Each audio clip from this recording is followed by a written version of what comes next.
మనందరం ప్రతి సంవత్సరం న్యూ ఇయర్ ఒకేసారి జరుపుకుంటాం.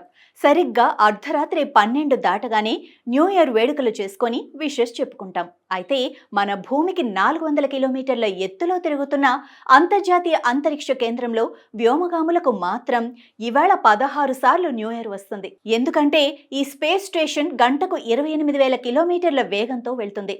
అందువల్ల ఇది ప్రతి గంటన్నరకు ఒకసారి భూమిని చుట్టేస్తుంది.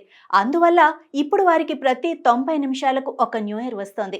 ఈ అంతరిక్ష కేంద్రం ప్రతిరోజు భూమి చుట్టూ 16 రౌండ్లు వేస్తుంది.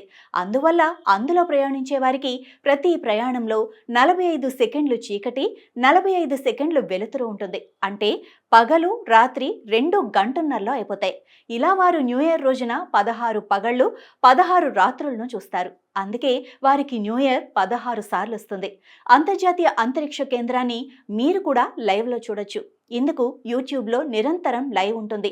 ఈ లైవ్లో స్పేస్ స్టేషన్లోని కెమెరాలను లైవ్లోకి సెట్ చేస్తారు. అందువల్ల నిరంతరం ఏదో ఒక కెమెరా నుంచి దృశ్యాలు మనకు కనిపిస్తూ ఉంటాయి. భూమిపై ఉండే మేఘాలు, ఖండాలు, సముద్రం, లైటింగ్స్ ఇలా అన్నీ ఈ లైవ్లో మనం చూడొచ్చు. ప్రస్తుతం అంతర్జాతీయ అంతరిక్ష కేంద్రంలో 4 వ్యోమగాములున్నారు. వారిలో విల్మోర్, సునీతా విలియమ్స్ని మార్చిలో భూమికి తీసుకొచ్చేందుకు నాసా ప్లాన్ చేస్తోంది.